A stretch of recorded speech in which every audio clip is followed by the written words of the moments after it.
Bismillahirrahmanirrahim. Assalamualaikum warahmatullahi wabarakatuh. Alhamdulillahi wa kafa wa salatu wa salamu ala rasulillahi mustafa wa ala alihi wa sahbihi wa man wafa. Subhanaka la ilma lana illa ma 'allamtana fa'allimna ma yanfa'una wanfa'na bima 'allamtana wa zidna 'ilma warzuqna fahma. Amin ya rabbal alamin. Para hadirin semua, jamaah salat subuh berjamaah rahimani wa rahimakumullah. Hari ini insyaallah kita lanjutkan pembahasan tentang hal-hal yang berkaitan tentang puasa. Ini insyaallah ada sambungannya sedikit dengan siapa saja yang pengen mudik. Mudik dilarang ya. Apa pun yang mudik. Coba kita bahas tentang safar ke berpergian. Sebelum masuk ke safar, insyaallah masuk pada iftarul maghrib, yaitu berbuka puasa untuk orang yang sakit. Bagaimana hukumnya? Apakah semua sakit itu boleh berbuka atau tidak? Ya. Nah, insyaallah kita bahas ini. Bismillahirrahmanirrahim. Iftarul maghrib. Berbukanya orang yang sakit. Yajuzu lil maridhi an yuftira fi Ramadan. Boleh bagi orang yang sakit itu untuk berbuka. Maksudnya untuk tidak berpuasa di bulan suci Ramadan. Bi qouli ta'ala, "Faman kana minkum maridan aw 'ala safar." Jadi dia orang yang sakit boleh berbuka. Wa inna ma yajuzu al-fitru lil maridhi idza kana as-sawmu yashukku 'alayhi mashaqqatan dhahiratan. Dia boleh berbuka, maksudnya orang sakit boleh berbuka jika penyakitnya itu membuat masyaqqah. Masyaqqah itu masalah yang berat atau kesusahan. Membuat dirinya itu susah. Dengan sakit itu dia menjadi kesusahan untuk puasa misalnya gitu. Ya, apalagi kalau dia yakin kalau dia puasa sakitnya itu terus menerus deh, malah nggak bisa puasa deh. Jelas ya? Nah, ketika itu dia boleh berbuka. Contohnya di sini disebutkan bahwa al-masyaqqah allati tubihu tayammum, yaitu penyakitnya yang itu kira-kira dibolehkannya untuk tayammum. Contohnya apa ya?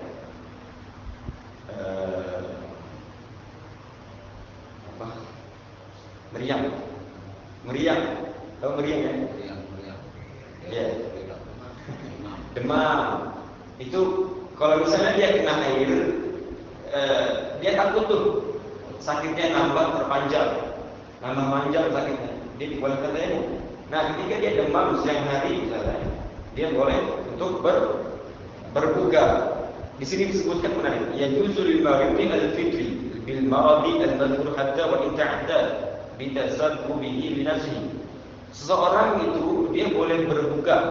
Seseorang boleh berbuka karena sakit walaupun dia sengaja untuk berbuat sakit itu. Contohnya di sini disebutkan ka'anna tanawala lailan ma yumarrihu naharan qasdan.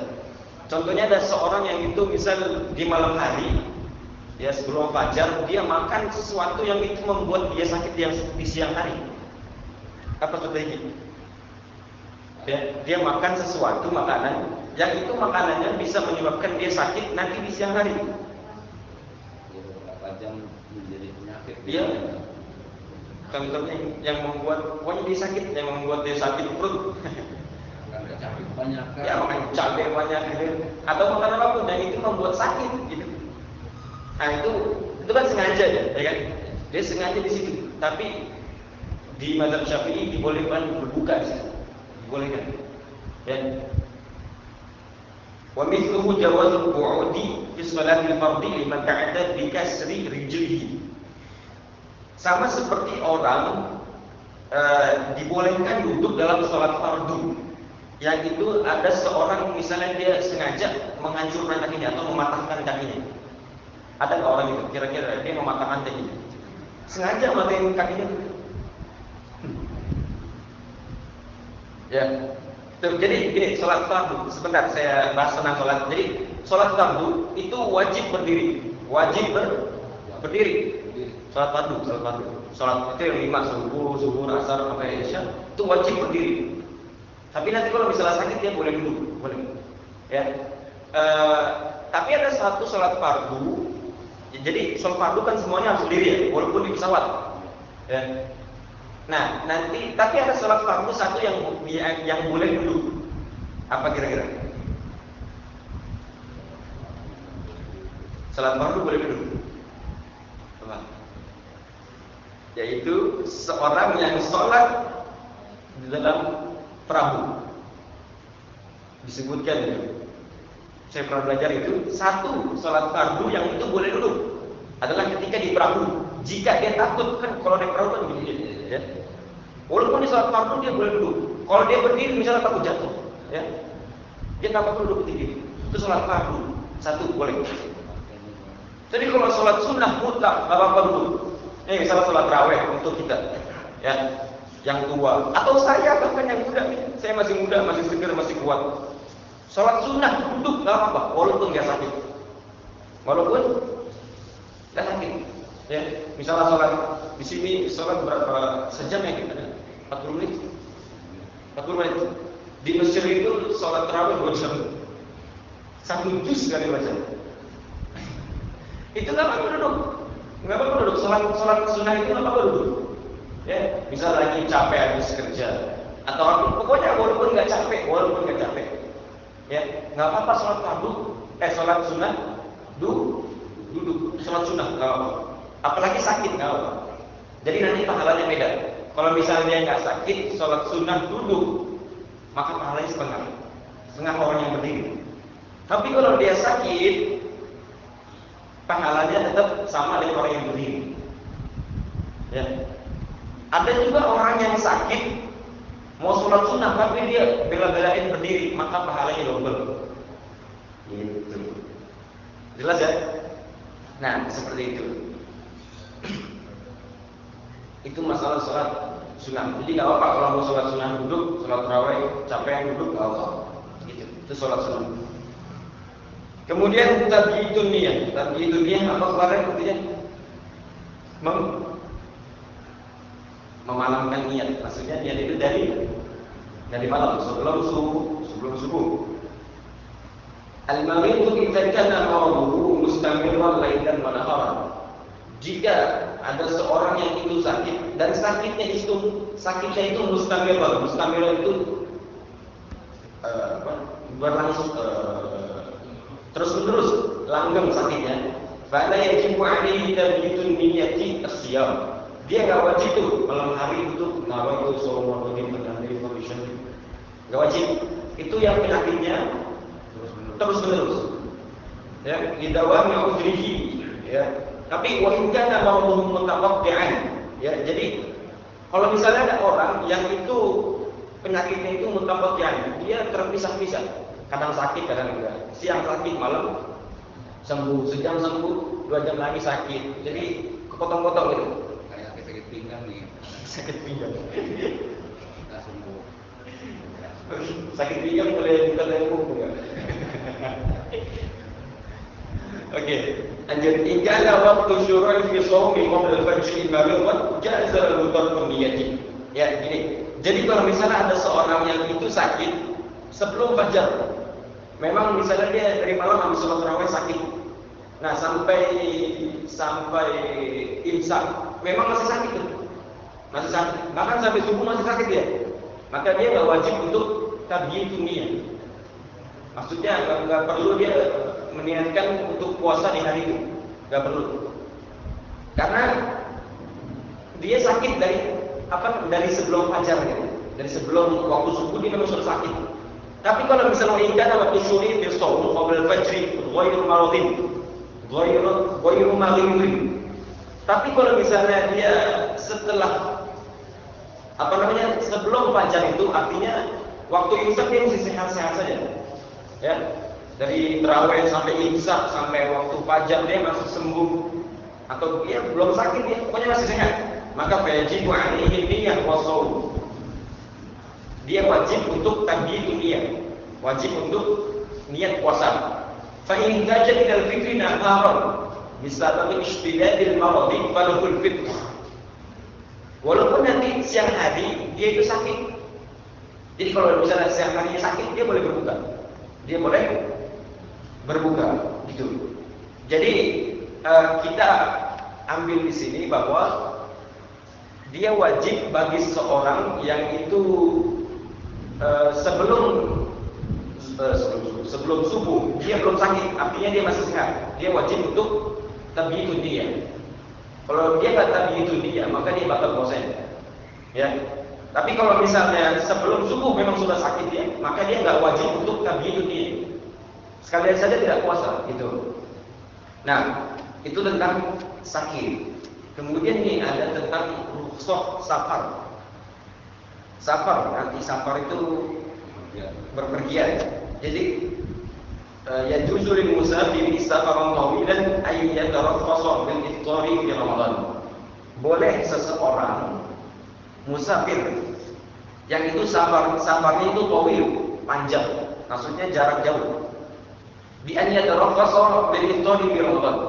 Yang dia itu boleh berbuka untuk tidak puasa. Nah, kira-kira jarak safar itu berapa?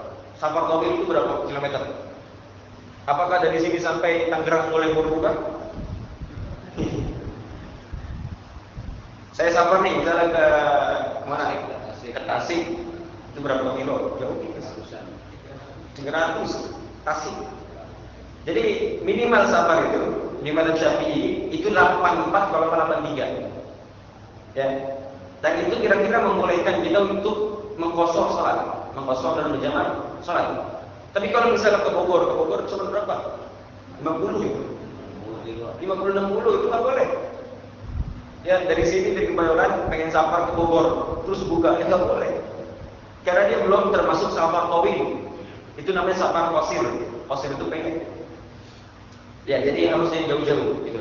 Ke kampung, ke Pekalongan, ke Magetan, ke Jawa itu boleh untuk mengambil safar. Ya, tapi nanti dia ada syaratnya tuh. Jadi dia nggak main asal buka gitu. Dia nggak main asal buka. Oh ya, saya lagi safar nih, saya buka. Enggak. Jadi disebutkan bahwa ini sering salah. Perhatikan bahwa ini sering salah kepada masyarakat. Yang menyebutkan bukan saya, yang menyebutkan yang ini, yang bikin kitab ini.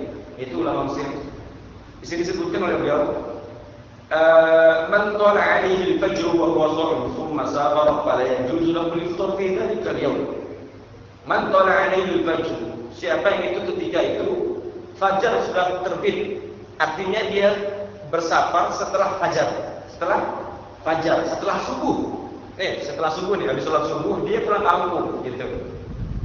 Maka fala yajuzu lahu al-iftar, dia nggak boleh berbuka. Dia nggak boleh berbuka. Kenapa? Karena ada kaidah di sini disebutkan, li'anna al-ibadah, karena ibadah itu idza tudiat fil hadari ustushiba laha hukmul hadar. Ya. Puasa mulai kapan? Waktu subuh, betul. Waktu subuh dia masih di Kebayoran Lama, maka dihukumi dengan itu, dia harus puasa. Ya.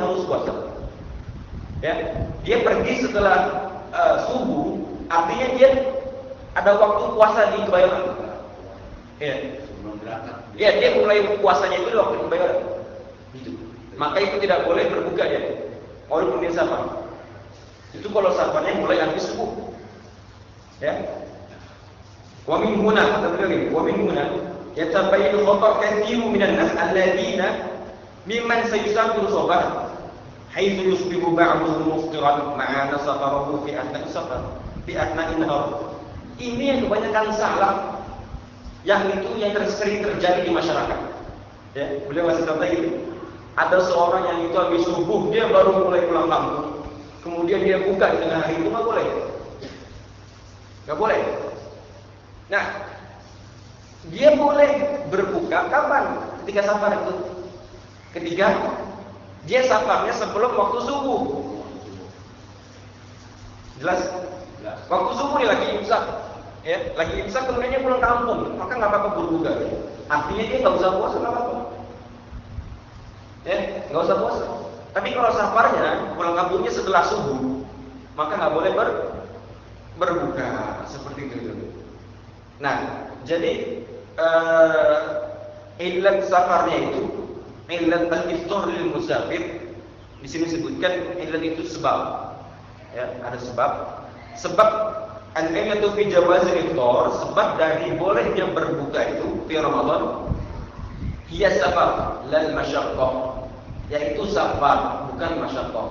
Jadi ada seorang misalnya dia bersafar, kemudian di tengah safarnya itu kira-kira dia bagusnya mana? Antara dia itu puasa atau tidak puasa? Ya, misalnya nanti pulang kampung sebelum subuh, kan nggak apa-apa berbuka ya? Ya. Nah, itu lebih baik dia puasa atau tidak? Lebih baik puasa, ya kan? Tapi nanti dilihat dulu gini.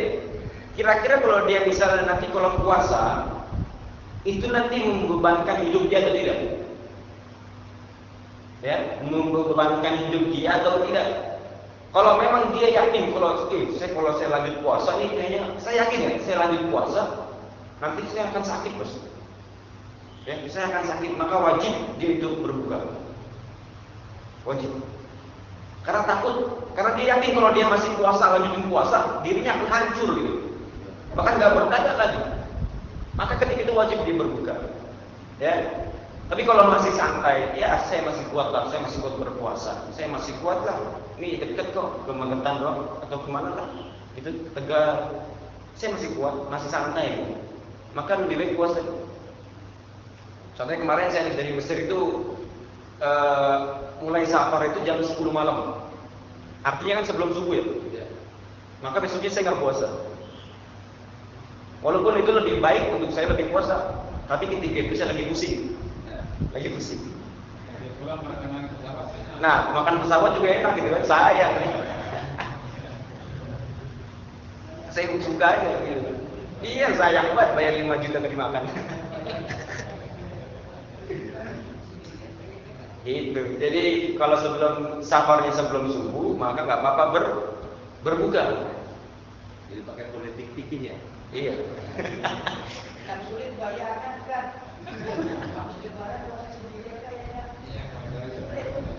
Nah, caranya gini Pak, kalau pengen buka biar pahalanya double ya, itu bisa gini. Misalnya puasa sunnah Senin Kamis ya kan, puasa Senin Kamis, itu biar lebih mudah, biar kita nggak ibaratkan kita itu puasa sendiri, itu enggak. Tapi kita puasa di hari Kamis, niatnya qadha, dapat pahala double. Artinya dapat pahala qadha dan dapat puasa sunnah. Tambah lagi kalau misalnya Bapak sering puasa Daud, tahu puasa Daud ya? Puasa Daud itu sehari puasa, seharinya enggak, sehari puasa, seharinya enggak. Nah, kalau pas puasa Daud itu jadwalnya memang di hari Kamis, ya. Kemudian kita ada utang satu nih, utang Ramadan. Kita niatkan di hari Kamis itu niatnya satu saja, niatnya puasa qadha, maka dapat 3 pahala. Wah, apalagi ayamul bid ketika itu puasa muti namanya. Puasa muti itu dapat 4 pahala. Pokoknya Allah itu nggak pelit sama pahala itu. Ya, niatnya cukup satu, tapi pahalanya besar. Gitu. Itu cara mengqadha yang biar pahala itu berlipat-lipat seperti itu. Nah, ini orang yang berbuka puasa ini dia harus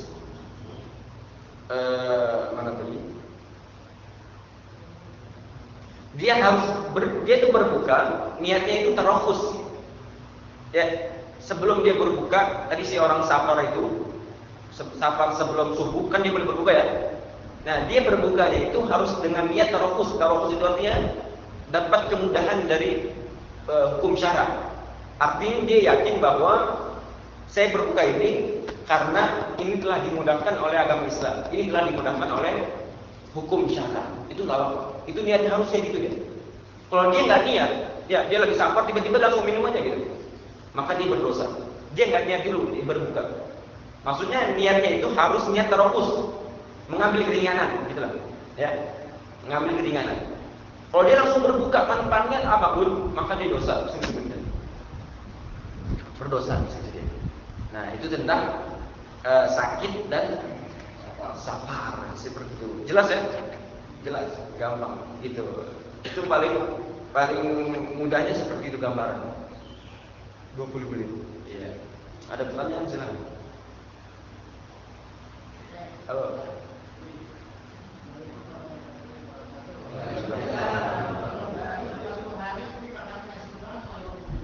Gimana? 40 hari. Mungkin 40 hari makanya nasi doang.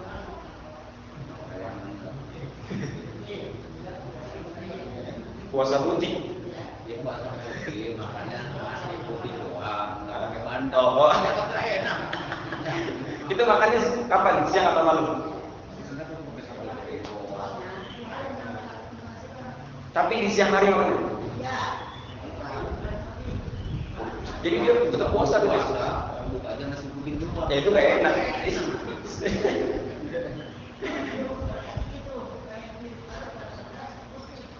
Oh iya. Gak tahu, saya belum tahu itu puasa putih. Setahu saya puasa putih itu puasa Ayamul Bid yang disebutkan dulu. Ayamul Bid kan artinya hari pemutihan. Ayamul Bid. Abjad gitu kan. Tapi kalau 40 hari saya belum tahu gimana ceritanya 40 hari makan nasi dong. Emang enak loh, Pak? Ya, nggak pakai sambal gitu. Nah itu. Ada lagi selain? Enggak, ini nggak sholat ya. Bagusnya kasih menggelitik aja. Dia pernah itu kajian tentang sholat itu wajibnya berdiri, wajib berdiri. Sampai-sampai dia melaksanakan berdiri, jadi boleh nyender. Oh, Udah nyender aja nggak boleh minta dipegangin. iya. Sampai menggelitik gitu. Itu ini dipikirin yang dia belum ketemu kesamaan gitu. Iya. Kita ada di jawabannya di kitab tulis. Jadi disebutkan kalau misalnya dia bisa berdiri, maka wajib berdiri. Sholat fardu nih. Ini kasus sholat fardu. Ya, sholat isya, sholat maghrib, wajib dia berdiri. Nah, kalau dia nggak bisa berdiri gimana? Dia minta tuh tongkat, ada tongkat, pegangan ke tembok, senderan ke tembok, sender ke tembok. Yang penting dia berdiri, atau dia pegang tongkat, ya, atau dia dipegangin sama orang. Ya, itu ada kayak gitu. Ada. Sama seperti dia misalnya baca Al-Fatihah ketika sholat. Apa hukumnya baca Al-Fatihah ketika sholat? Wajib kan? Kalau dia nggak bisa baca Al-Fatihah gimana? Jadi pertama dia bisa baca. Ya, dia bisa baca tuh depan Al-Quran. Jadi lagi sholat megang Al-Quran, itu nggak apa-apa. Itu ada hadisnya bahwa namanya zakwan, bukan bakwan, zakwan. Itu lagi sholat megang mushaf, atau megang HP nggak apa-apa. Dalamnya Al-Quran, jangan cetan ketika lagi sholat. Mau pesawat dimatiin gitu. Ya, itu nggak apa-apa. Baca Quran ketika lagi sholat. Nah, kalau ketika dia setelah itu nggak bisa juga, dia minta diajarin sama orang. Jadi ada orang sampingnya yang itu ngajarin dia Bismillahirrahmanirrahim. Terus kemudian ngikutin dia. Alhamdulillahirabbil alamin. Sama seperti tadi, ada orang yang nggak bisa berdiri, dia semampu dia itu bersender, berpegangan dengan sesuatu yang itu bisa dia berdiri, gitu.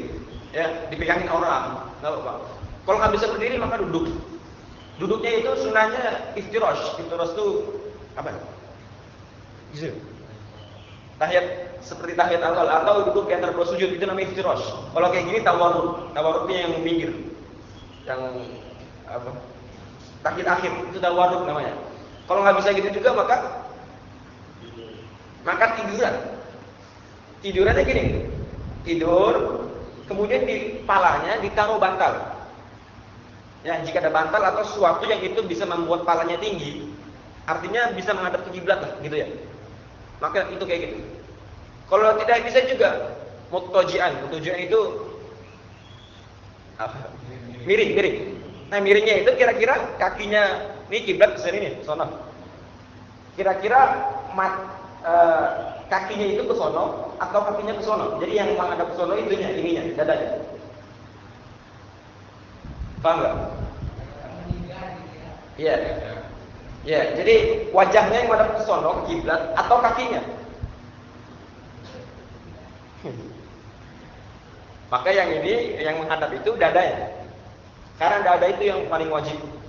Ya, kalau sampai dadanya itu nggak menghadap kiblat, maka batal sholat. Contohnya, ada orang sholat, dia itu nengok, batal nggak sholat?